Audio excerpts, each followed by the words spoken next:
ذاكرتي ويتجول في جسدي بينما أنت تجلبين السحابات لحدائق التفاح. شجرك أشعل الشفق والنجمات تندفع اتجاهك كالإيماء لسيدها، وحينما يحاصرك الموج في صورة فريدة كالاستعارة المكنية الوحيدة تدب الحياة في أوراقي وترف أجنحة العدم طامعة في الوجود، وتشرب العفاريت لتهدي الناس، وتزداد السماوات باليواقيت والأرض بالماس. أنت بعيدة عن جسمي تماما، لكن عصافيرك لا تغادر غرفتي، وموسيقى نظراتك تدوس جميع حصياتي. ماذا أصنع بكل هذه الأشعار المبعثرة من جبينك وركبتيك،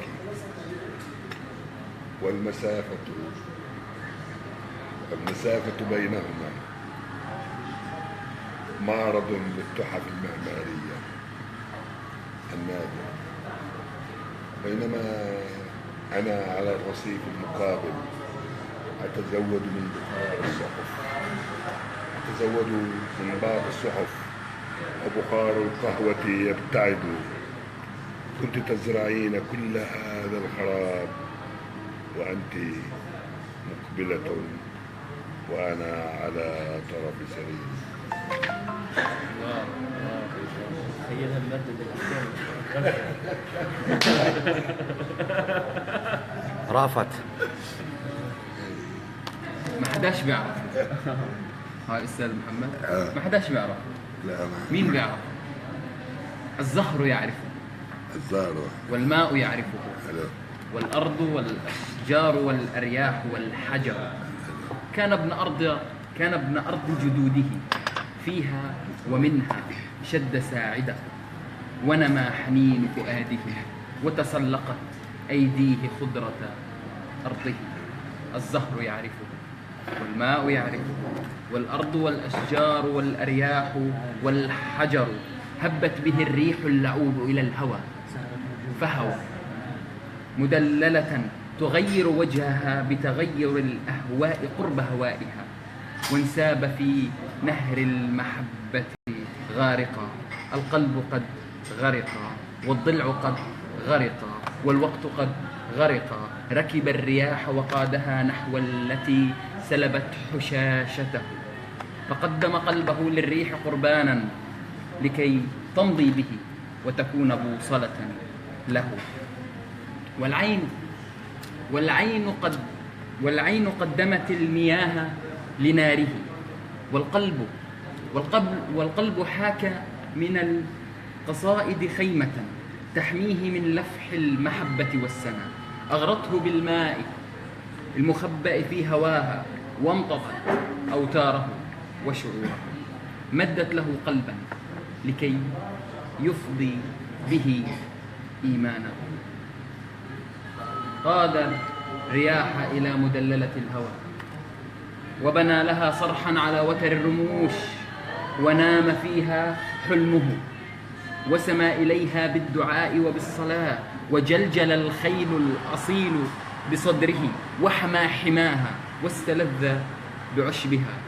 أوصته أن يبقى بها أبدا، وأن يبني له في صدرها قبرا يديم له الخلود بقربها. فمشى إليها راكعا متضرعا، وبنى له أعشاش عشق طاهر. وبلمحة نسيت حضارة قلبه، نسيت ملاحم ضلعه ومياه أعينه وزرقة نبضه. قالت له: أنت ابن أرضك لن تكون لغيرها، وأنا المدللة التي لا ترتجي من سفر أرضك غنوة. إني أنا بنت النقود، إني أنا بنت النقود، وأنت ماذا يا ضعيف جلبت لي غير الشقاء وغير رائحة التراب، فعد إلى ما كنت. والريح خارت نحو خاتمة الهوى، وهوت به للطين دون إشارة. ليت المدللة اللعوب تعي بأن فؤاده يحوي ملايين الزهور وشذوها، فالزهر يعرفه والماء يعرفه والأرض والأشجار والأرياح والحجر.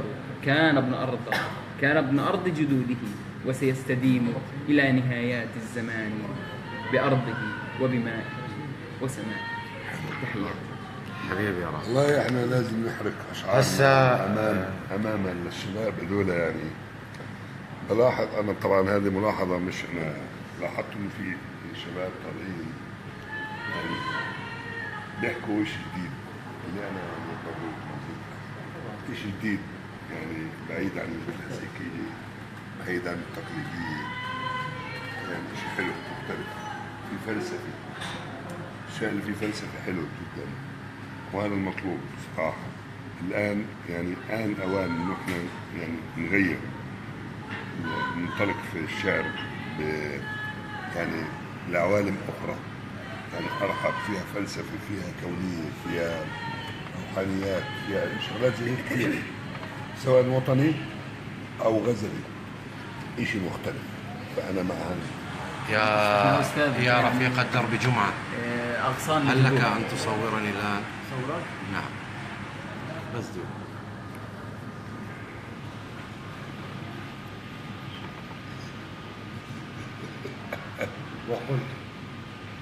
وقلت لا، أم ضعي يديك علي واقتربي واسمعي صدى همسي، واقرأي علي آيات تحفظني من نفسي. يا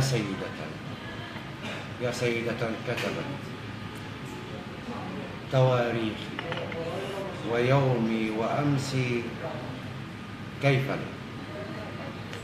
لا وأنا أهيم بك عشقي،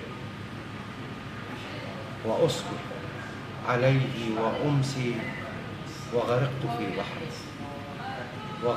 في بحر من أخمص قدمي حتى رأسي. يا سحاب المطر طر إلي وقبلها على اليدين، وقبلها على اليدين والجبين ومن وجنتيها، فكل العشق تام في روعة مبسميها، وكبلها بأصفادك لكن بالله عليك رفقا بمعصميها. أشتاق له وكلما اقتربت منه زاد شوقي وحنيني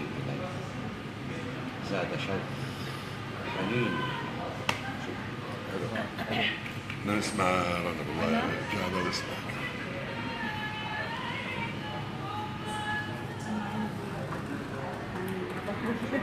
لا قرينا كيف كنا قرينا ايش دورك لا مفر اليوم. اقرا. هي قديمة شوي، اسمها أنت ظل لا أكثر. على شفتي كلام منطق لعاشقة مرغت بدماء الغضب، أوراقي جاهزة للإفصاح ترغب بالإفراج عن وطن من الكلمات، تقتات أحلامها من تعب الليل وتقدس حبيبها في كل صباح. أنا يا رفيقي مثل أرض بكر تبتلع جراحها، تكدم بيضها ثم تؤرق قاتلها وتعتلي فوق عرش الكبرياء. أنا أنثى من حزن استباح موطنها الزمان، لكنني لست شبما، فبيتي تسكنه طيور الحب وتزوره فراشات المساء. ما عذبني سواك يا ابن روحي، العشق فيك محنة وغربة. أنت دون الناس تلبسني ثوب رجولتك المتناقضة، فعينيك تتوضأ من ضحكات النساء ثم تتستر كالشيخ خلف عمامة من الوقار، وتقذف وجعي حيرتي وغيرتي في تابوت من حجر. الطريق إليك معبد بالموت، كيف تفتح لي كل أبواب الجنة ثم تقدمني قربانا شهيا لشهيق اللهب. كنت أظنني دولة تسكنها شعوب أنفاسك ولا تشتهيها ألسنة النكران والجحود. اسمح لي يا معقل نبضي أن أخرج عن صمتي، فأنا لست تمثالا محنطا يزغرد على جثة ما فات، وقلبي ليس مسرحا للعرائس تراقص أوتاره على سيمفونية نزواتك. أنا شمعة الأمنيات أطفأها الأنين، وثورة تصنع رصاصها من فولاذ الصبر. كنت أظنك كعنترة من دون الرجال، وأن صدرك درع أزلي تحتمي به أحلامي الفقيرة البسيطة. كنت أظنك في كل يوم غراما جديدا يرضع عقله من حبر عشيقته ويهجر موائد الحسنوات لرغبة جديدة. يا قاتل المغرور، كنا معا مدينة للحب حدودها أنا وأنت. كنت أدعوك طفل الحبيب وصوتك وحيا لشعري، لكنني اليوم تعبت من الجري خلف السراب. ابتعد بكذبك، بغدرك، بزيفك عن صورة أيامي، وارجع وراء ظلك الممسوح، فأنا لا أساوم على كرامتي تحت مقصلة الذبح. دمي ليس وقودا ثمينا للذاتك، وأنت ظل لا أكثر. شكرا شكرا شكرا. أعطيك ملاحظات تقنية. تفضل. لابسين نظارات. أنا مجالي في التصوير والتقديم. نظاراتكم بدها بلوراي. يعني إذا بتطلعوا على الأمسيات بالتصوير وبالإضاءة. يعني عيد كلمة بلوراي. البلوراي هاي بتكون طبقة على النظارات. تمام. ما بتعطي انعكاس الضوء على النظارة. على أساس أنتم التصوير تحديدا بالأمسيات حتى الناس تكون شايفة عيونكم وما يكونش اللمعة ضاربة على الكاميرا. شكرا جزيلا. هو بحكي مضبوط. أنا بعطيك فكرة. طبعا الآن نعود لأستاذ نعود لأبو خالد. رحيل النوارس. أنت عندك تكتب أنا نصوصي يعني حلوة صغيرة. رحيل النوارس. قارب تتدافع عليه الظلمات وتمسكه أسنان القرش، والسماء في كامل هيئتها.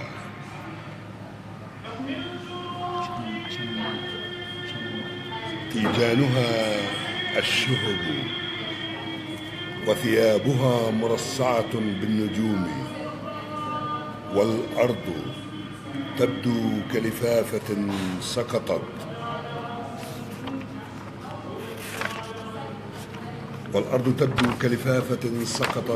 من بين أصابعها.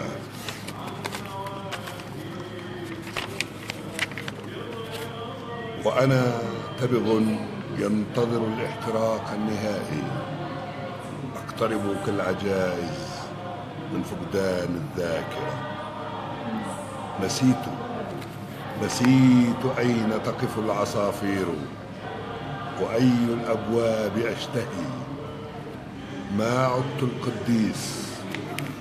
عدت القديس الذي تشعل امرأة شموعها في ساحته كل ليلة، ولا رب البيت الذي تغني له الصغار. سقطت سقطت الجدران المرسومة بين مراحل العمر، وأصبحت في المنطقة الوسطى بين الفحم والرماد، بين الفحم والرماد. الله. طبعا شكرا جزيلا لكل اللي عم يحضروا الفيديو، طبعا من العراق، من تونس، من الأردن، من فلسطين، من كل بلادنا العربية. شكرا جزيلا لكم الأخت فاتن بابلي، شكرا جزيلا. نعم، فلسطين تشهد حراك ثقافي كبير وليس فقط حراك نضالي كبير. فلسطين هي بلد المعجزات حقا. شكرا جزيلا لكم. الآن يمكن هي الشاعر الشاب الحلو رأفت من الخليل، من الخليل الجميلة. راح تلقي ولا نطول عليك شوي؟ تفضل. هذه القصيدة بعتبرها هي عنواني، ارتبطت فيه كثير، يعني سواء في الوسط الثقافي أو على أو الوسط الشخصي. أنا ابن البندقية والزهور، كلاهما أبوان لي. من ثغر معركة ولدت ومت كي تحيا على قبر السنابل. إنني نرسيس لكن في ثياب حكاية العنقاء. إذا ما قادني موتي سأحيا مرة أخرى على أنقاض نرجستي. وبي طفل يسائلني عن الدنيا، وتدهشه التفاصيل الصغيرة والحكايات الموردة الجوانب بالمحبة والهوى. بي ألف قلب نابض أمشي وأترك واحدا في كل شخص ألتقي، والشعر يسبح في دمي إني أناه المستعار. وبي يمد ظلاله كي يستحيل إلى الفضاء خياله. إذ كنت طفلا لم يكن لي غير أفكاري تراودني ويسحبني خيالي كي أهيم على كنايات السماء وعرشها، رغم انتشارات الحدائق في دمي. أهوى البنادق حين تلهث كالخيول وترتجي مني الغزل، فأمدها آلاف القبل وتمدني بالدفء والنور المشعشع بالبلاد وبالوطن، وتقول ضعني في يد وعلى اليد الأخرى كفن. ما اخترت غيرك عاشقا، فامسك زنودي ثم راقصني إلى أن ألتقي بوجوه من ماتوا. أنا ابن البندقية والزهور، على ضفاف الوجه تلقون ابتسامات الهوى، وبداخلي تمشي جهنم والبنادق، ثم أعمق ترتمي ريح الجنان ويرتخي شعري، ويحرس كل ذلك نبض قلب. الله الله الله، جد جميل، جميل جدا. طبعا عم نواجه احنا مشكلة تقنية يا رفاق الحرب والحرف، لأن الحرف حرب على الظلام. فأتمنى يعني والمشكلة التقنية اللي احنا عم نعانيها انه شاعرنا الكبير جمعة الرفاعي رافض انه يصور معنا النص. كمان واحد طيب ما أبلغ الدموع. فننتقل مباشرة إلى أبو خالد مرة أخرى.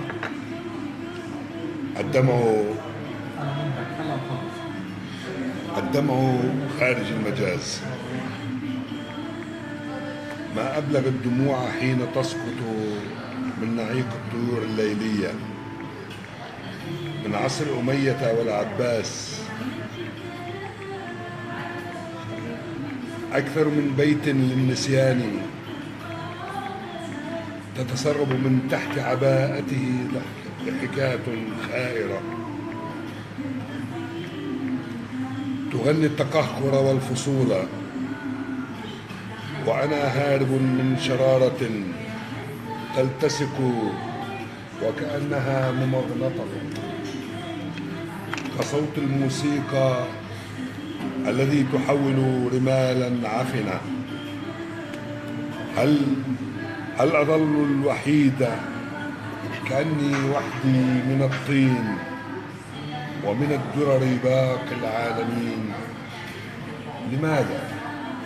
لماذا تلح علي؟ لماذا تلح علي أن أعذب مرتين وتؤثر موتي مرة أخرى؟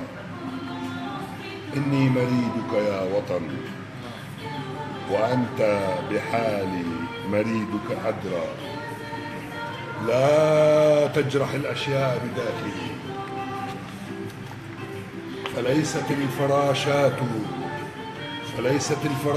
من تغير اتجاه الريح، فليست الفراشات من تغير اتجاه الهواء، وليست الأصابع الملتصقة بالجدران تقوى على الهدم. من يجلس على الطاولة الفارغة لا يمكنه أن يصارع الغيوم، وهو يشعر بتشكك الجاذبية في كل اتجاه، بينما مركز الثقل مربوط في خيط رفيع.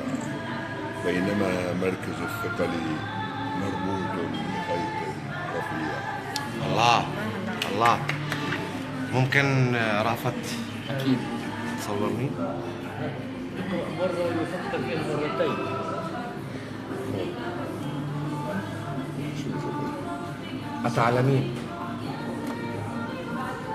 أتعلمين سيدتي، إنني لم أكن أعلم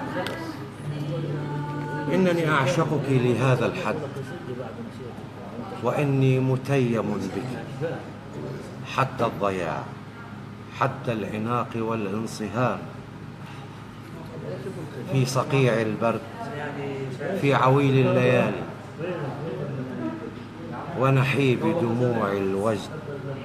ولم أك أعلم أن الشوق صوتا يخفف آلام الجلد، وإنك بحر سنين الغارقة أسرا بسحر المد،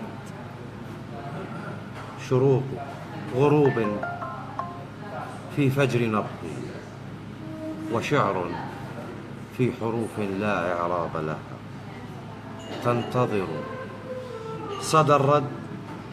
أمامك وحدك سيدتي لا أكون أنا، أمامك وحدك سيدتي لا أكون أنا، بل كلي أنت، يا عطرا بأنفاسي استحكم بي وجعلني أعشق شوك الورد، وجعلني أعشق شوك.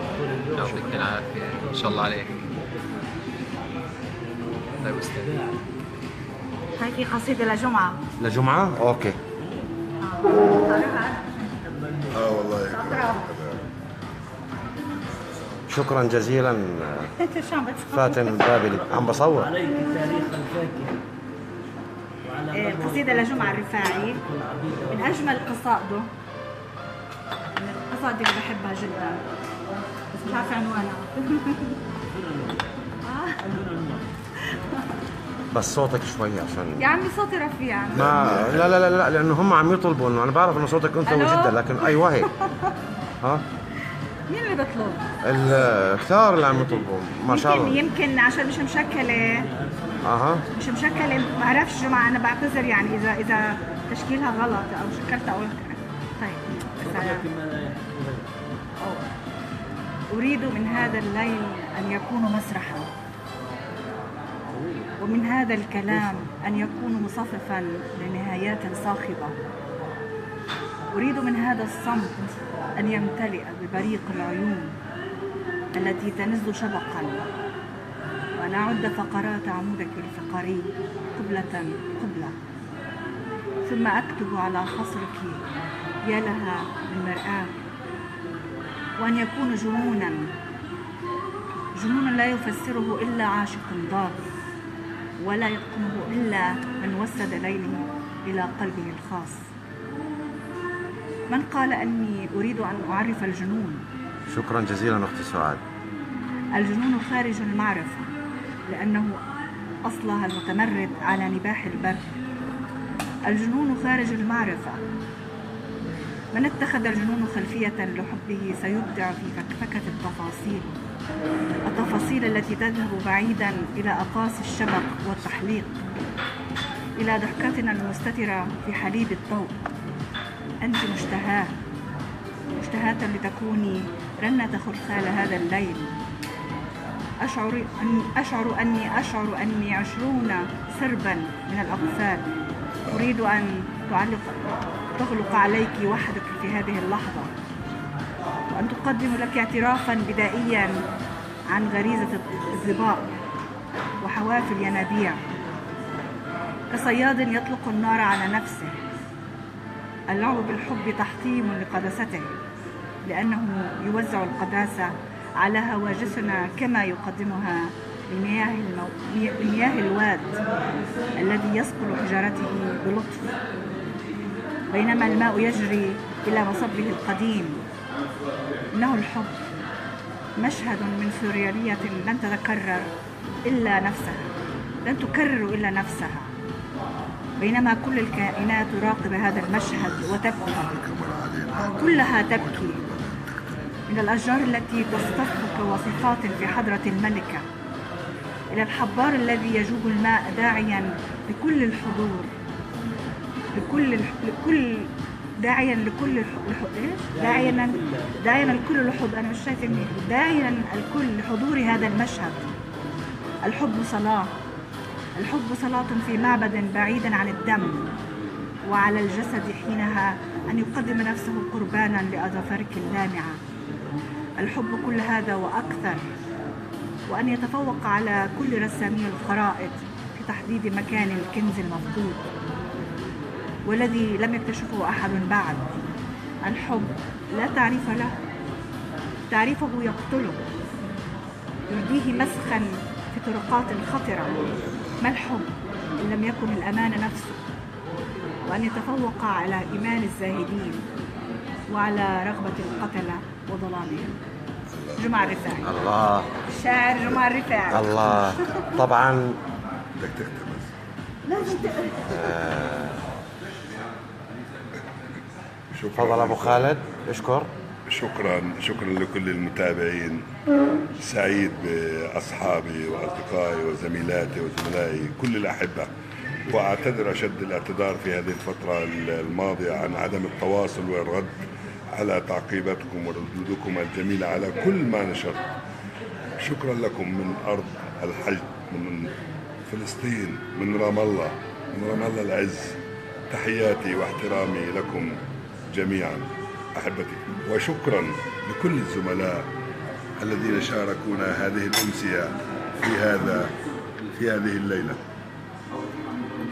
شكرا جزيلا لك.